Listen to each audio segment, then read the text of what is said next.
Abbott. What time is it? It's time for the Abbott and Costello Show. We're on the air for ABC here in Hollywood. Well, what are we waiting for? Let's go with the Abbott and Costello Show.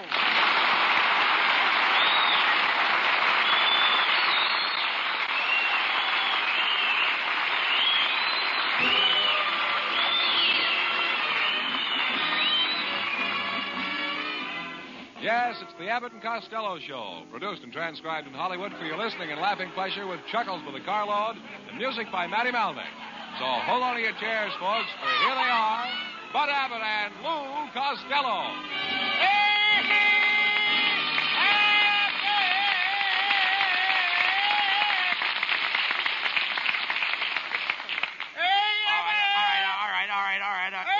All right, what's all the excitement about? What happened, Lou? Well, Uncle Mike discovered gold on his ranch. Well, good for Uncle Mike. Yeah, he's sending to Europe for some Englishmen with shovels. He's sending for Englishmen with shovels. What for? He figures England will want to borrow the gold sooner or later, and they might just as well come over here and help dig it up.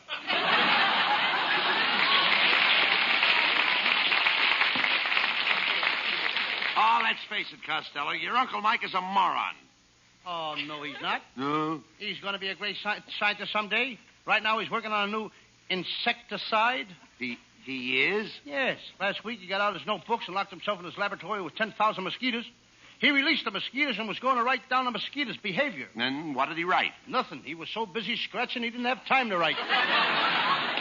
Just as I thought. He's as big a nincompoop as you. No, he's not.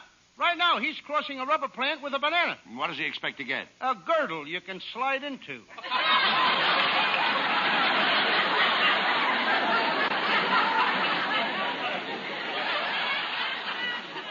You know, your whole family are jerks. Look, by the way, what was that silly-looking thing on the radiator of your car this afternoon? Well, you see, I can't afford a radiator cap, so I trained my little dog to sit on the radiator. Your dog sits on the radiator? Mm-hmm. Does he bark much? Only when it boils over. Well, I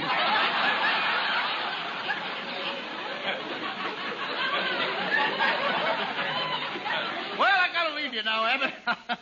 I got a job as a babysitter. You a babysitter? Yep. Babysitters are girls. Well, what's wrong with the man? My Uncle Jim Kelly was a sitter. He isn't around anymore, though. He isn't? What happened? While he was sitting, the warden pulled the switch. Oh, get him out.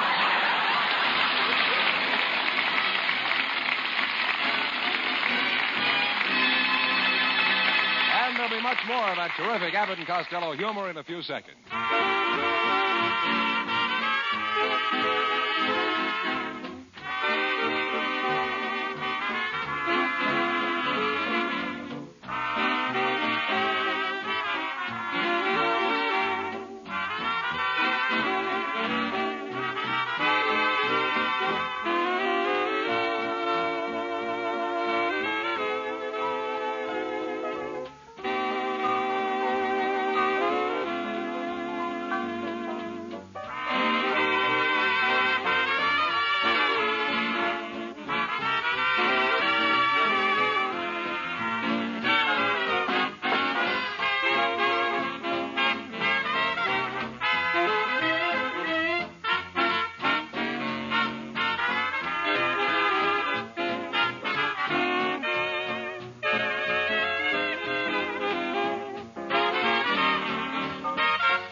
Take it easy. What are you so excited about? Calm down. What's the matter? I'm worried, Abbott. What do you mean?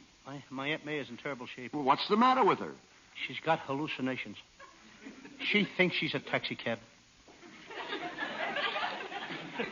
She thinks she's a taxicab? Yeah. Why doesn't Uncle Mike call a doctor? Why should he? She gets him to work faster than the Sunset Bus. How long has Uncle Mike and Aunt May been married, Lou? Well, it's just 20 years since they went on a honeymoon. Aunt May went to Niagara Falls, and Uncle Mike went to Miami. Wait a minute. You mean they weren't together on their honeymoon? No, Uncle Mike said that a honeymoon is the happiest time of your life, and why let marriage spoil it? Well, it's wonderful to think that your Aunt May and your Uncle Mike have been married for 20 years. Yeah. But really, Abbott, what's wonderful about it? Uncle Mike thought she loved him, but for the whole 20 years she hated him. Hated him like poison. And now they have 17 children. Wait a minute. If she hated him, why did they have 17 children? Well, it was her idea. She was just trying to lose him in a crowd.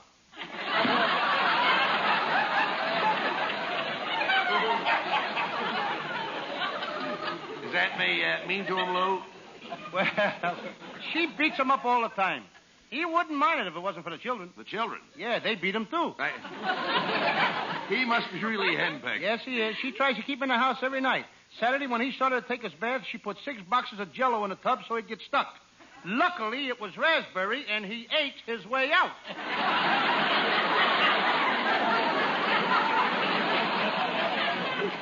Well, they don't have a very happy home life, do they, Lou? No. Saturday night, Uncle Mike played pinochle all afternoon, and when he came home at 6 o'clock, there was no dinner on the table. Well, where was your Aunt May? Down at the bowling alley. She's down there 7 days a week. Well, that's a shame. Yep, Uncle Mike should have never got her that job setting pins. Well, look, wasn't your Uncle Mike married once before? Yeah, but his first wife passed away. Well, now that's too bad. Uncle Mike had such a tough time collecting the insurance that sometimes he almost wishes she hasn't died. What did your Uncle Mike do before he got married, Lou? Well, he was quite a Romeo, Abbott. For 2 years, he carried a torch for a girl in Pennsylvania. He carried a torch for a girl in Pennsylvania? She was a coal miner, and it gets pretty dark in those tunnels. Didn't he ever work for a living? Sure, he had a job in a canned soup factory. He was in the chicken soup division. He was a dragger. Now, wait a minute. What are the duties of a dragger in a canned soup factory? Very simple. When a 1,000-gallon tank of hot water was ready, he'd drag a chicken through it. Well, it's no wonder your Aunt May fights with Uncle Mike. Yeah. You should have seen Aunt May Sunday night, Abbott. She was so mad at Mike that she said she was going to pack her suitcases and leave him forever. Now he's really worried. He is? Yep. She ain't even started to pack her suitcases yet. What a couple they are. Mike isn't a bad-looking guy, but I can't see what he ever saw in your Aunt May. She was very popular in Patterson when she was a young girl. She was? Yes, the Patterson Electric and Power Company voted her Miss Alternating Current of 1915. Costello, that's about the year you were born back in Patterson, isn't it? Yes.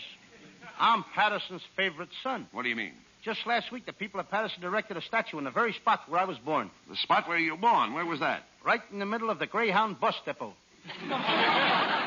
You were born right in the middle of the Greyhound bus depot? It was raining and my mother couldn't get a taxi. Costello, you talk like an nincompoop. Tell me, does your whole family suffer from stupidity? Indeed not. They enjoy every minute of it.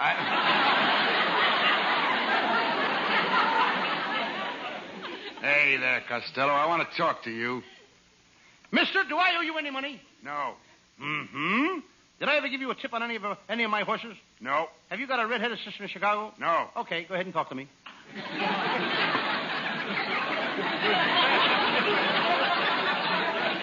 Do you give away prizes on this program? Can I win a refrigerator or something? Nope. Well, goodbye. I've got to go hurry over to the Gangbusters radio show. Last week, I got $164 on that program. Wait a minute. Gangbusters don't give away anything. Oh, I forgot to tell you. I'm a pickpocket, too.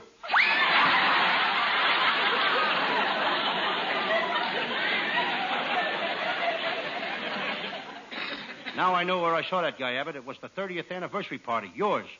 Remember you had a swimming pool filled up with bourbon? Yeah, the whole swimming pool was filled with bourbon. What fun. Yes, I never saw so many people going down for the third time with smiles on their faces.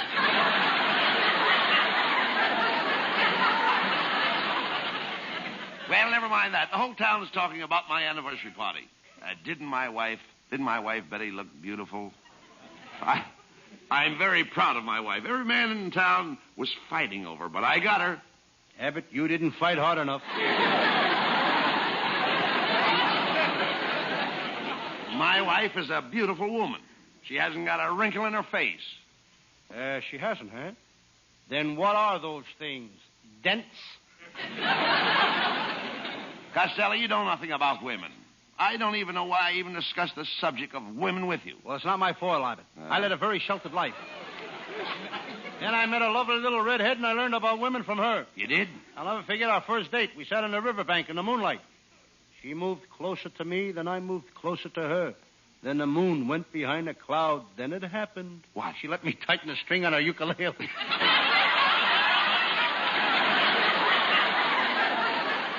she kiss you, Lou? Yes. Did you like it? Oh, boy. How did it make you feel? How did it make me feel? Yeah.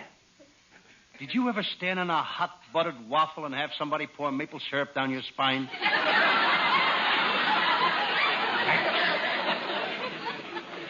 How did you get along with her, Lou? Oh, good. The second time we had a date, I took her sightseeing on a bus. Rubberneck? No, but I tickled her a little.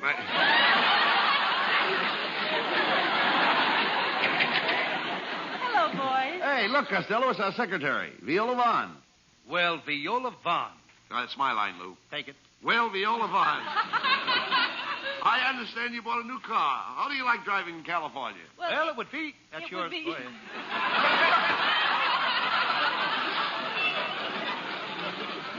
It would be all right if it weren't for the pedestrians. What's wrong with the California pedestrians? Well, I was driving down here tonight, and one of them whizzed right past my windshield. The dirty coward was pole vaulting across the street. Sneaky devils, ain't they? Viola, why don't you take me for a ride down the beach tonight? I should say not. Costello, Viola's only kidding. She really likes you, but you've got to do something to show that you like her. That's right, Costello.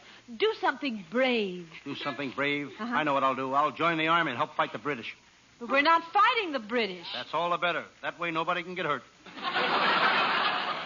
Costello, you know, you've been acting kind of queer lately. Hey, wait a minute. Come to think of it, you're right, Viola. Yesterday afternoon, I saw him sitting up in a tree in Griffith Park. Costello, what were you doing up in that tree? Signing autographs? Signing autographs. Yes, the robins thought I was Woody Woodpecker.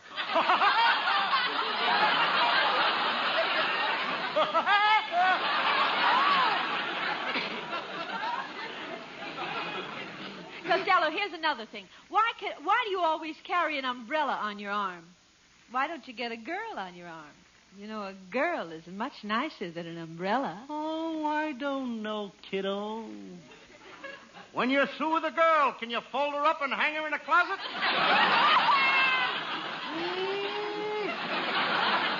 Why, you simple-minded, no-good, low-down... Just a minute, Mr. Abbott. Have you ever stopped to consider that Costello's reasoning capacity and his functional capabilities for logical delineation are coordinated, comprehensive, and negligible? Is it compulsory to you to abuse this poor, moronic, social incompetent simply because the poor slob doesn't possess the mental capacity of an imbecile? But Viola... Just a minute, Abbott. You've had this coming to you for a long time. Let her finish. Continue. Tell him what a slob I am. Viola, Viola, I can't help it if Costello's stupid. Who's stupid? I want to tell you something, Abbott. I'm always studying, always reading. I just finished a book called When Frankenstein Meets the Wolfman in Dracula's Garden, where the Spider-Woman killed the cat girl. What's the story about? Two bums living in the La Brea tar pits. Well, I've got to go now, boys. I'm taking my painting lessons. Do you paint? Oh, yes. I draw birds with charcoal. I paint flowers in watercolor. What do you do in oil? Fry potatoes. Go on, Costello. You know, Abbott, there's a girl going places. She is? Yes, sir. If she hurries, she can be the first one in line to collect her unemployment insurance. Oh, get him out.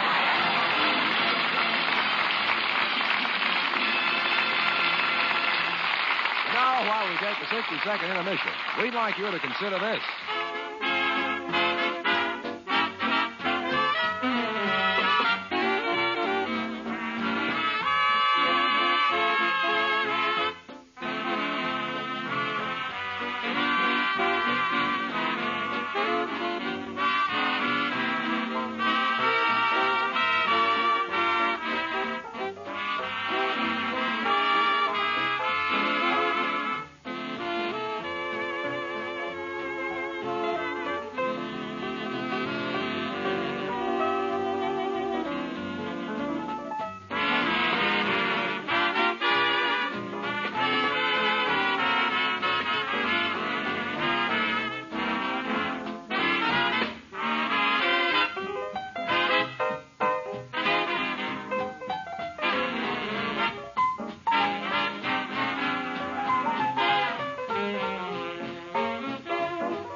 ladies and gentlemen, that singing star of the Abbott and Costello Show, Hal Winters.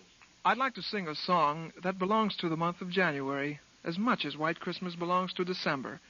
With Matty Malnick's orchestra, here is the Ralph Ranger, Leo Robin perennial, June in January.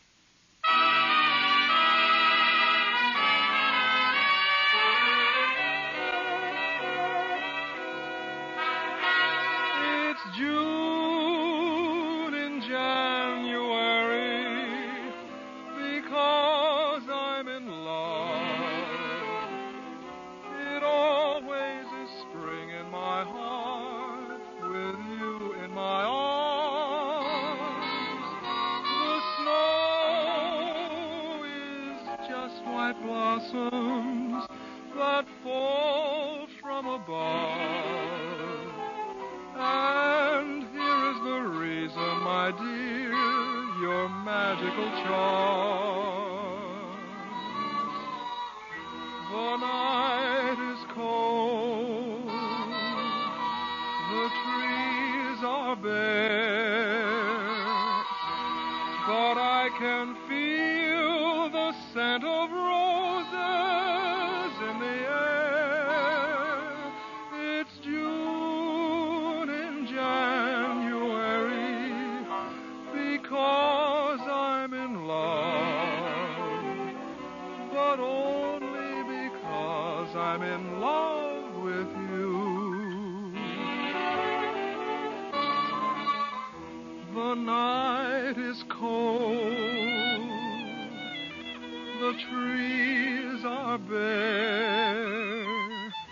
but I can feel the scent of roses in the air. It's June in January because I'm in love, but only because I'm in love with you.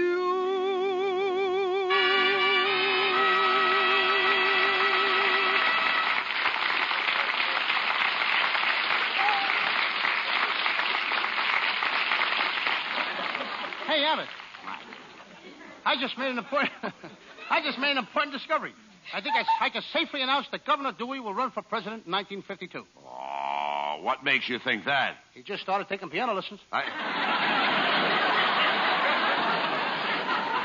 You know, Costello, ever since you started playing the part of Sam Shovel, private detective, you've got your nose in everybody's business.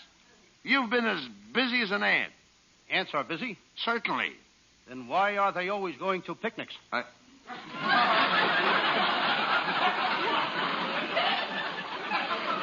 Will you talk sense? What is that letter you have in your hand? Well, Abbott, it's another fan letter. Listen to this. Dear Lou Costello, a Sam Shovelly detective, you are the greatest thing on radio. I love your show. But my wife won't listen to it. She says she needs you like she needs a hole in the head. I'm sending her to see you tonight. Mr. Costello, there's a lady to see you. What does she look like? She's a short, fat woman with a hole in her head. Oh, never mind. What is your Sam Shovel detective story for tonight, Lou? I think I'll do one of my old Western cases. I call it the case of the general who opened up a drive-in and was caught selling horse meat, or Custer's last hamburger stand. Well, now you're talking. Let's do it.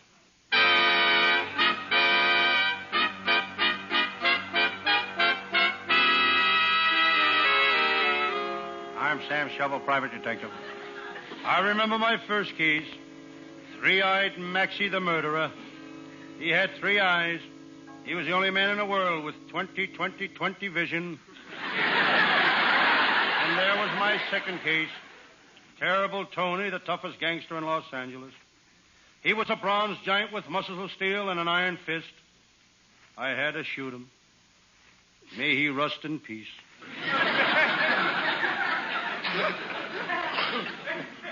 15 years in the detective business takes a lot out of you. But I feel as strong and vigorous as the day I started. Right now I could tear Superman in half. But I don't want to ruin the rest of the paper.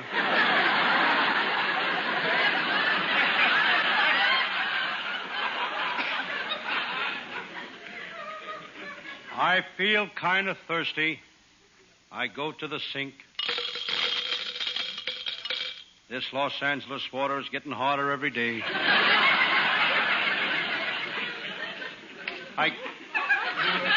I glance out of my window. There's the headquarters of the Republican Club. On the window there's a sign, GOP. I just found out what GOP means. Gone out permanently.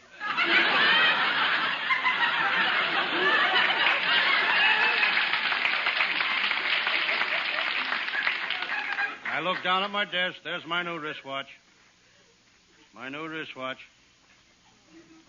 It's a shock-proof, non-magnetic, waterproof watch. The directions say don't take this watch out of the box. Fresh air ruins it. I think I'll give it to my secretary. What a secretary. She got the job the hard way. The hard way. She knew how to type. Lying next to my watch is my shotgun. I decide to see if it's loaded. I pointed at the floor and pulled the trigger. I looked down at the floor. When did I buy open-toed shoes?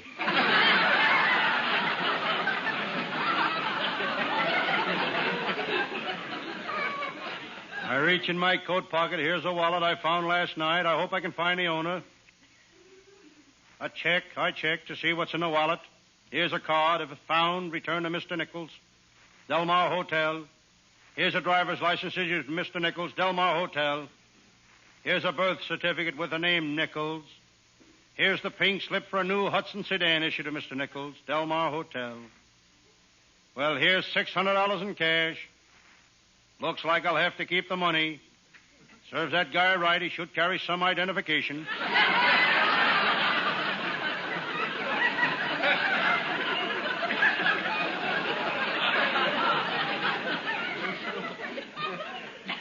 The name on the money is Washington.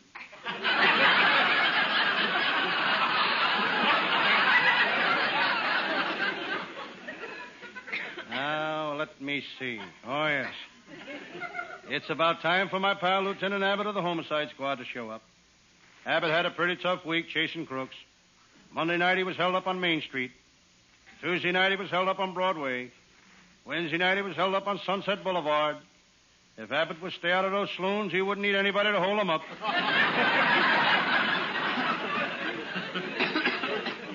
Lieutenant Abbott don't have to work. He was born with a silver spoon in his mouth. This was okay until he found out that all the other kids had tongues.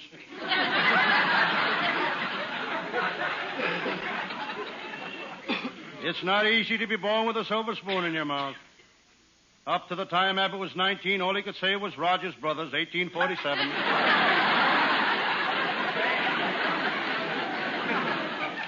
Before he became a detective, Abbott was a motorcycle cop. He was the only cop on the force that had traffic eyes. Real traffic eyes. They'd always look both ways before crossing each other. No matter what case Lieutenant Abbott goes out on, he's never stuck. Hello, Sam Shovel, private detective speaking. Hello, Sam. This is Lieutenant Abbott. Sam, what time do the vaults open in the Fourth National Bank? At 9 o'clock tomorrow morning. Not till 9 o'clock tomorrow morning? That's right, Lieutenant Abbott. You can't get in those vaults till 9 o'clock tomorrow morning. Who wants to get in? I'm trying to get out.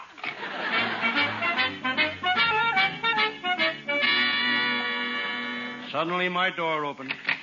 Sam Shovel. It was my pal, Lieutenant Abbott. He was scared to death. He was perspiring.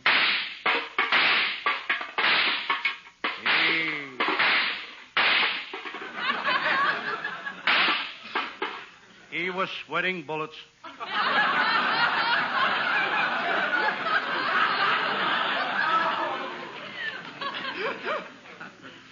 Lieutenant Abbott, how'd you get out of that bank vault? Sam, I'll tell it to you all in a nutshell. Can't you tell it to me here? I don't think we'd both fit in a nutshell. Sam, I've been working on a series of bank burglaries. Monday night, the Kelly gang held up the First National Bank. Tuesday, they held up the Second National Bank. Wednesday, they held up the Third National Bank. So tonight, I was waiting for them at the Fourth National Bank. And you caught them? Nah. Tonight they held up the First National Bank again. But enough about myself. Enough about my trouble, Sam. Sam, you don't look good. What's the matter? I didn't get any sleep last night, Lieutenant. A burglar climbed into my bedroom window and made me get out of bed. I stood there shivering in my long underwear. Why didn't you holler for help? He had a gun, and I was afraid to open my trap.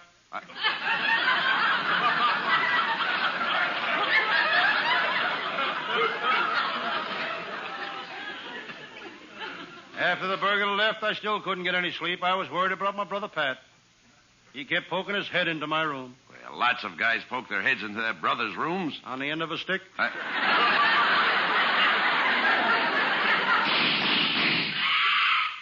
Sam, did you hear those shots? They came from the office next door. Who runs that office next door? An organization called the American Society of Patriotic Americans for the Preservation of Freedom in the United States of all and for all patriotic Americans. What do they do? They're foreign spies.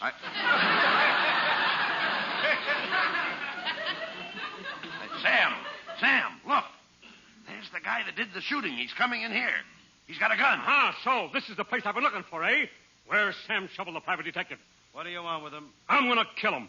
I hate radio detectives. I hate them all. The Thin Man, the Fat Man, Ellery Queen. But most of all, I hate Sam Shovel. I'm going to gouge his eyes out. I'll fill him with lead. Now, who are you? Oh, I'm just an ordinary policeman. Eh? Honest, mister, I'm not a radio detective. And you? Who are you, fatso?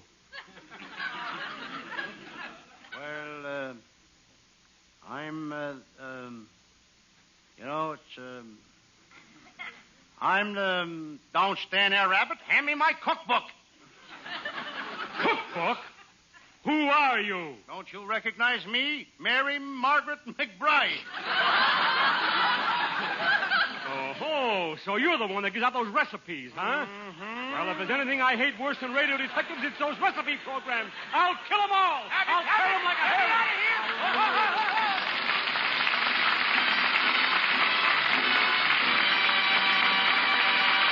Bud and Lou will wind up tonight's hijinks in just a moment, folks, after a little advice from this fellow.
Costello, are you sure the folks at home like this Sam Shovel series we're doing?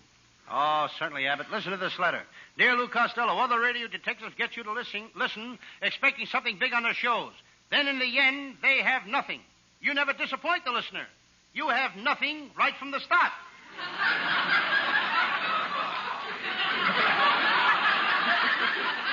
Well, now, that's quite a compliment to our writers. Oh, sure.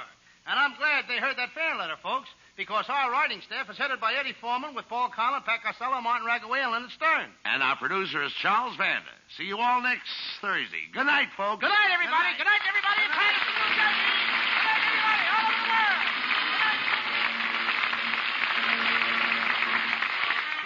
Listen each Thursday night at this time for another great Abbott and Costello show, produced and transcribed in Hollywood.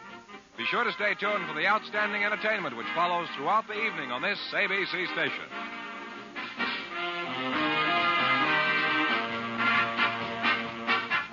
Here is Our Miss Brooks, starring Eve Arden.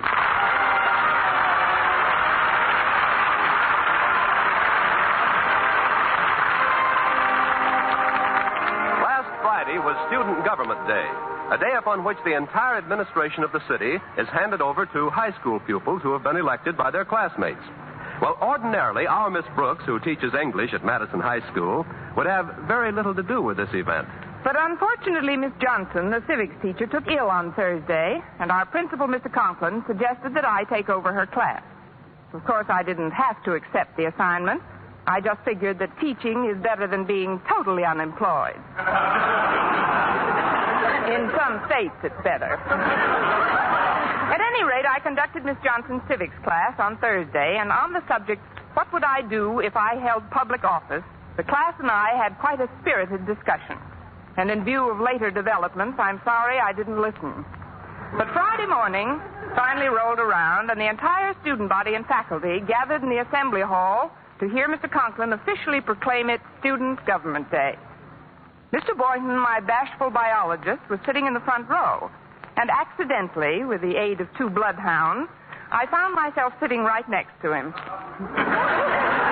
Oh, hello, Miss Brooks. Why, Mr. Boynton, this is a surprise. To you, anyway. I didn't see you sit down. I believe I left my notebook on that seat. It's just some lecture notes on the North American porcupine. Oh, sorry, Mr. Boynton. I didn't even notice it. He must have pulled in his quills. Here you are. Oh, thanks. I'll just hold it in my lap. Why don't we let the notebook have the seat and you could hold... No, not in school like that. You know, Miss Brooks, something just occurred to me. We're always sitting next to each other in assembly. Fate seems to be throwing us together. Compared to my throwing, fate is a sandlot pitcher. But perhaps you're right, Mr. Boynton. Maybe we should give fate a helping hand. I'm free for lunch today. How about you? Or would you rather ask me? Or am I being too subtle? Oh, darn that bell. I'll have to get him in the next round. Students, faculty members, and honored guests.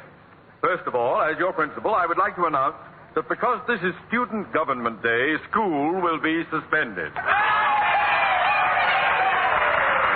Please, please, please.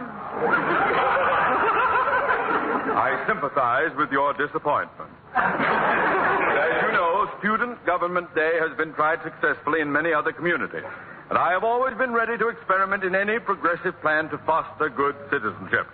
That is why you see before you on this platform our honored guest, Mayor Remsen. Now, Mayor Remsen, would you care to say a few words? Of course not. He only brought those 9 pages along to put his gum in. Thank you, Mr. Conklin, for your generous introduction. As I look out upon this ocean of young, eager, intelligent faces, a tide of emotion swells up in me. I'm getting a little seasick myself. And as I think of the glorious future which this community can look forward to at the hands of these youths, I am deeply touched. I have always been well informed on the affairs of young people. He ought to be. He's kissed so many babies you can't see his tie for the pablum. And so it is with considerable pride that I now inaugurate for the first time in this community Student Government Day. Therefore, without further ado, it is my pleasure to introduce to you your duly elected mayor, Miss Harriet Conklin. You may applaud now. Thank you. My constituents, friends, and Mayor Remsen, I intend to show this community something new and different by making my term of office a clean and honest administration. Well, now, we will not tolerate graft and corruption. We know. Thank you, Harriet Conklin. As Miss Brooks said in our civic class yesterday, the racketeers must go, no matter what politician is protecting them. Oh, that Miss Brooks certainly is a card. That will be all, Harriet. Did you really say that in civics class? I don't know. I wasn't listening. Mayor Remsen, allow me to apologize for my daughter's enthusiasm. She was obviously referring to the aims of city governments in general, without realizing that those aims have already been attained in our community. Of course. And now, it is my extreme pleasure to introduce the student who has been elected your chief of police, Walter Denton. Thank you, friends. As your incumbent police chief, I cannot re-emphasize too forcefully the remarks Miss Brooks made in civics class yesterday. To wit, every crook and grafter who has been mulcting the city treasury of funds has got... Thank you, Chief of Police Walter Denton. I haven't finished my speech. Oh, yes, you have, Denton. But, Mr. Conklin, as Miss Brooks said just yesterday... This is not a symposium on the memoirs of Miss Brooks. Or maybe it is. Miss Brooks, you here? No, I couldn't make it today. What's that? Oh, there you are. Before we go any further, isn't there something you'd like to say? Yes, sir. Is there a doctor in the house?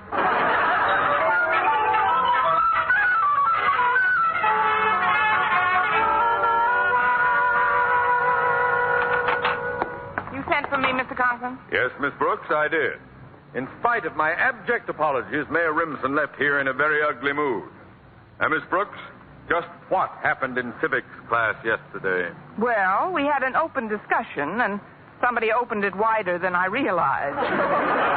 But we only discussed corrupt city administrations in general, Mr. Conklin. We made no specific mention of Mayor Rimson's corrupt administration. Never mind what you mean. Thanks to you, we've got a band of young malcontents on our hands. Why, not 5 minutes ago, a student delegation was in here demanding a 3-day school week. And that's not all. They also informed me that they would like a 4-hour day, starting from the moment they leave home till the moment they arrive back there. And portal to portal. Next thing you know, they'll be wanting time and a half for leaving the room. There's no telling how far this thing can go. They've got the whip hand. They're in public office today. Student Government Day indeed. Whoever thought up that crack-brained idea ought to have his head examined. Bend over, Mr. Conklin. What? It was your idea. Oh, well, don't change the subject. There's no telling As I was saying, there's no telling what that student reform party is capable of doing. Miss Brooks, it's up to you to see that they stay out of mischief. But, Mr. Conklin, you said this was a holiday, and I've got a very important lunch date to make. Well, I'm sorry, Miss Brooks. You've got to chaperone those students. But, Mr. Conklin... Dismissed, Miss Brooks. I said fall out. On the double. Aye, sir. Fine way to spend a holiday, chaperoning a bunch of... What am I running about? I'm halfway down the hall. Oh, that's funny. I stopped right outside Mr. Boynton's biology lab. Well, I might as well go in now that I'm here. Oh, hello, Miss Brooks. Well, say, I hope Mr. Conklin wasn't too severe with you. Not at all, Mr. Boynton. How are you at setting bones? And speaking of lunch, which you weren't, the date we almost had but didn't quite because you didn't get around to asking me, and which I was going to talk you into, but which I would have had to cancel because Mr. Conklin wants me to chaperone the students who are acting as government officials today. Oh, just a minute, Miss Brooks. I can't quite follow you. Me either, Mr. Boynton. I suppose I'm trying to apologize for standing you up. When? Today. You were supposed to have lunch with me today? How nice of you to ask me. Shall we say those front steps in 15 minutes? Oh, but... I just want to powder my nose and fix up a bit. But you said something about chaperoning the... Oh, that can wait till after lunch. See you in a little while, Mr. Boynton. I wonder if I'm playing too hard to get. Now, if I can just avoid Her Honor the Mayor and Walter Denton. Well, Walter, there's Miss Brooks. Uh-oh. Hiya, Miss Brooks. We've been looking for you. I've been lurking from you, too. Miss Brooks, as mayor of this community, I feel that I have you to thank for many of my high ideals. Me too, Miss Brooks. When you stood up in civics class yesterday with a kind of glowing, luminous light emanating from your skull and your chalk poised in front of the blackboard, you know who you reminded me of? Joan of Arc at the Battle of the Erasers. Look, kids, I promised Mr. Conklin I'd chaperone you today, but I have... Miss Brooks. We're really going to clean up this town. You have no idea what's going on in this town, Miss Brooks. If you'll just stick with us, we'll show you graft and corruption, infamy and greed. I'd rather have Mr. Boynton show me spaghetti and meatball. Now, if you'll just keep quiet about it, I'll meet Mr. Boynton for lunch. Lunch? But what about the ideas of decent, honest government that you had yesterday? Yeah, and don't you want to be in it to kill? Who are we killing? I'm afraid we'll have to take an executive action, Walter. Right. Miss Brooks, I assume you still believe in obedience to duly elected authority? Of course I do, Walter. Then, as chief of police, I hereby appoint you deputy sheriff. For the rest of the day, Miss Brooks, you'll take orders from me. But, Walter... Silence? Oui, mon capitaine. Here. With this badge, I hereby make you a deputy sheriff. Look, Walter, to you I'm a deputy sheriff, and to Harriet I'm a deputy sheriff. But to a deputy sheriff, am I a deputy sheriff? You'd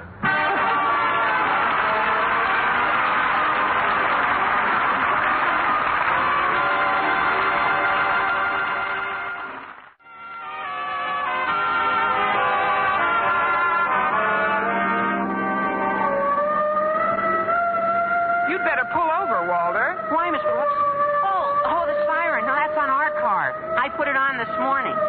I don't want to see insubordinate, Chief, but just where are we going? To the Jackpot Amusement Company's warehouse. We've been watching the place for weeks, Miss Brooks, in preparation for today. And we've seen truckloads of slot machines delivered there. Slot machines? Sure. The kind they put in the back of candy stores where little school kids can spend their lunch money in a futile effort to get rich quick.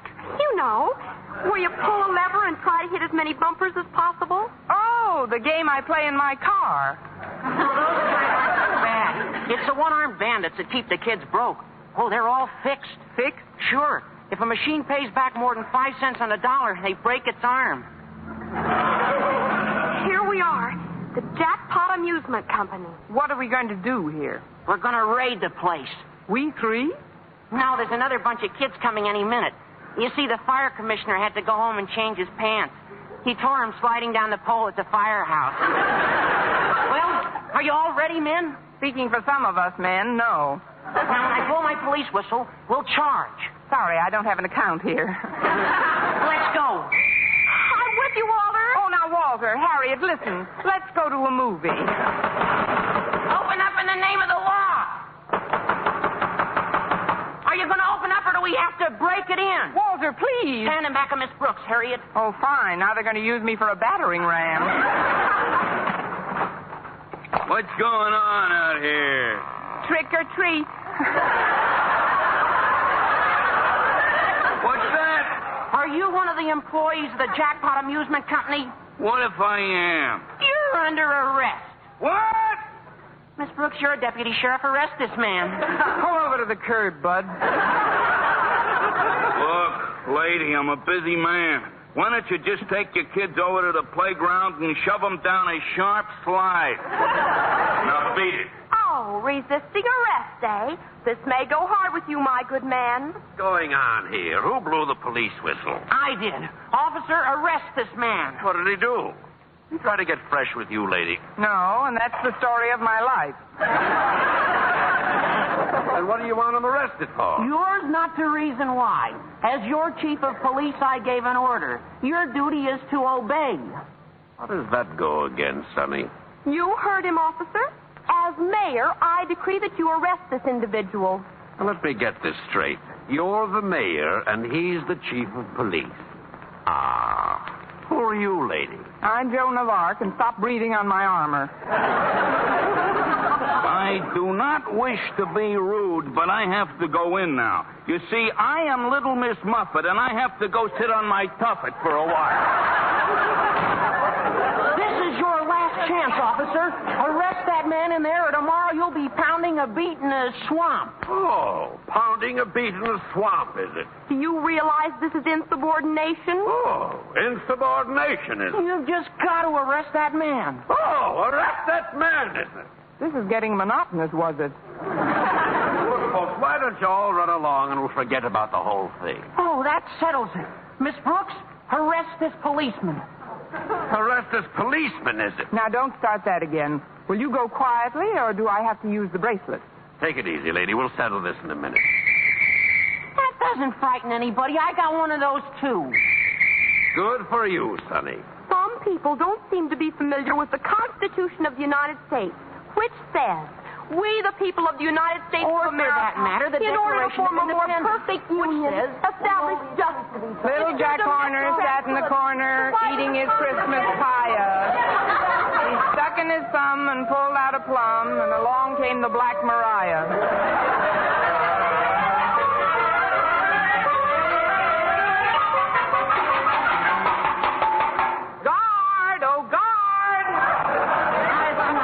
Miss Brooks.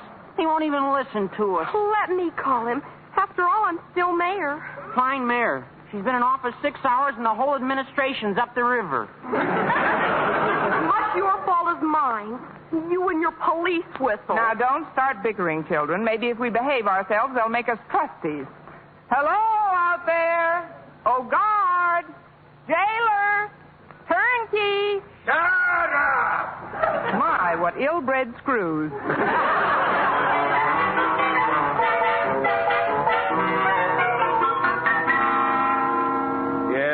Yes, Mrs. Denton, I'll call you the minute I hear from Walter. Goodbye. Imagine that, Martha. Mrs. Denton wanted me to call the police department. How would they know where her son Walter is? I can't understand it, Martha. You can't understand what, Osgood? That's the fifth parent who's called me up to ask why her child hasn't come home for dinner yet. You'd think they'd keep track of their children and not suddenly discover at 7 o'clock that they haven't come home for dinner yet. By the way, where's Harriet? She hasn't come home for dinner yet. What? Well, don't just stand there. Do something. Call Miss Brooks. I put the children in her charge. Call the police. The Bureau of Missing Persons. Get the district attorney. Contact the mayor. Find out if there's somebody else. Why don't they... Well, maybe you could get hold of them. But I don't know what you're just standing there for. I'm here. I'm concerned. Why you're not concerned? Why don't you do something? Get going. Osgood. Sometimes you sound like a walrus caught in a Turkish bath. I did call Miss Brooks. Mrs. Davis says she wasn't home yet. Poor woman. She's had dinner on since 6. She's terribly worried about her stewed tomatoes. Please stop sniveling about Mrs. Davis's tomatoes. We've got our own tomato to worry about. Please, dear, calm down a little. Here, have some fruit. It's very good for the nerves. I don't want any fruit. Oh, that's probably Harriet now. I'll answer it. I mustn't lose my temper. I must be calm. Hello? Osgood, you're talking in a banana.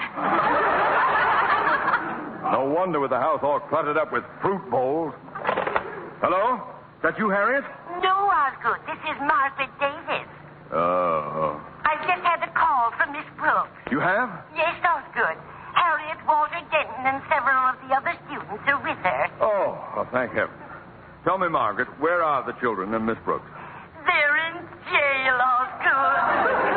Fine. You see, Martha, I told you there was nothing to worry about. Miss Brooks and the children are all in jail. Hey! Martha, take this phone out of my hands and put back the banana.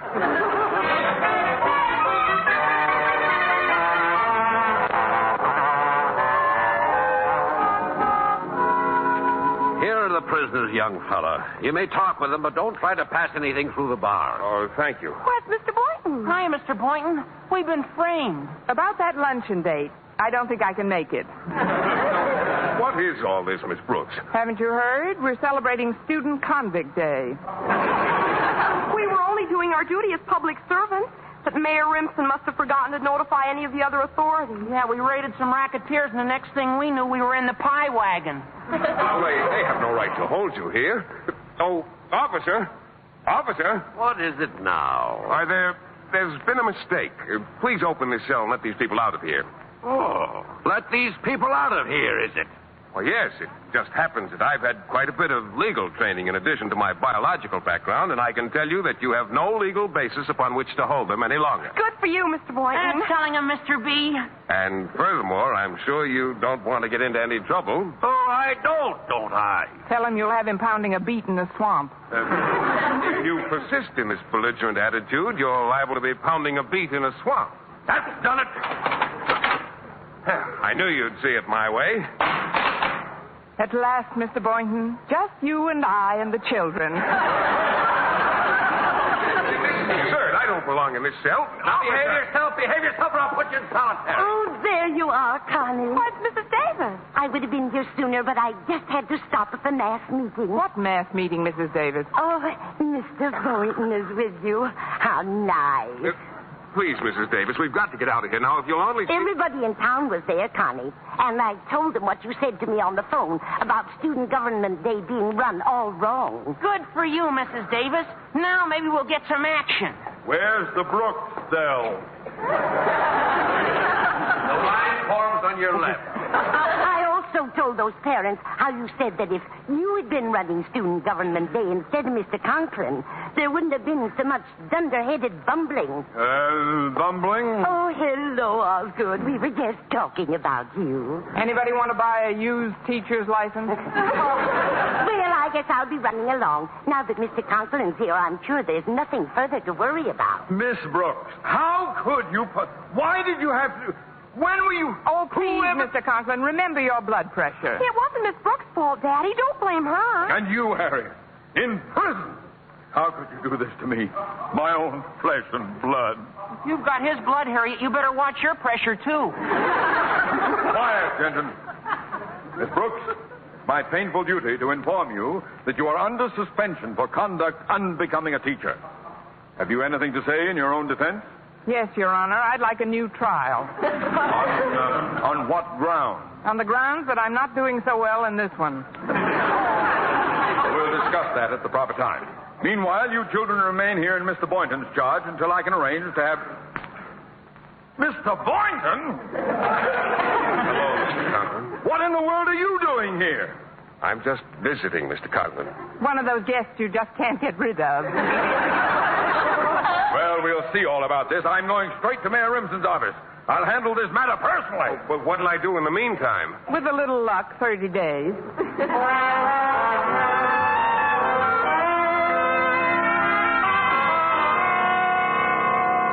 Well, you've done a lot for me, H.J., but I can't understand why we're dumping this slot machine deal. Because it's too hot, Mayor. Besides, our cut ain't big enough. Also, the people are up in arms. The people? What do they know about it? Ed, I'm surprised at you. What do my initials stand for? H.J., Honest Jim. I'm the people's friend, Ed, and we got an election coming up. We can't afford to let the people get upset, or the first thing you know, they'll start thinking for themselves. And then where are we?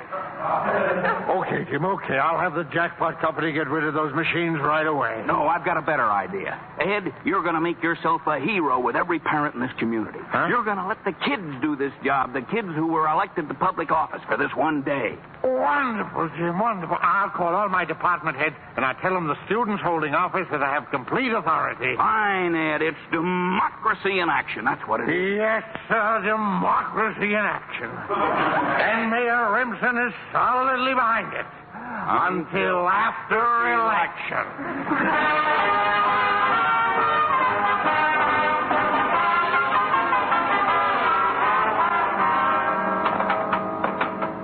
Which one of you is Mayor Harriet Conklin? I am. Step out, please. Now, which one of you is Chief of Police Denton? Oh, that's me. Come on out. I've had orders to release the both of you. Oh, but what about Miss Brooks and myself? Sorry, my orders didn't say anything about you two. But I insist that you release them immediately. Quiet, Walter. Orders are orders.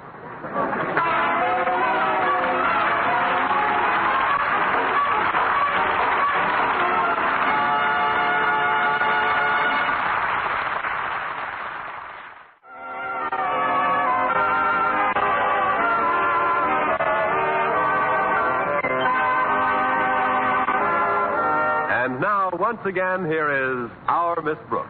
Well, in spite of everything, Walter and Harriet got us out of jail promptly. And that wasn't the only thing Student Government Day accomplished. The racketeers left town almost immediately. In fact, the very next day, Walter took me out to the Jackpot warehouse for a last look at the place. Pretty deserted now, isn't it? Yes, it is, Walter. Let's go in and see if they've cleaned out the slot machine. I'm going to look around in back, Miss Brooks. Go ahead, Walter. Hey, here's one of those nickel machines. What a racket. Naturally, 2 lemons and an anchovy. If I've said it once, I've said it 1,000 times. Crime does not pay.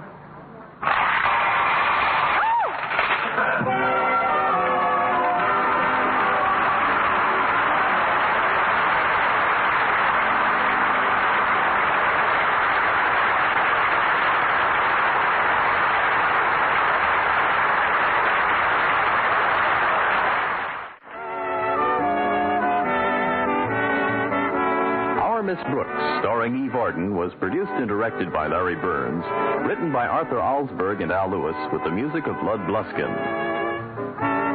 Mr. Conklin was played by Gail Gordon.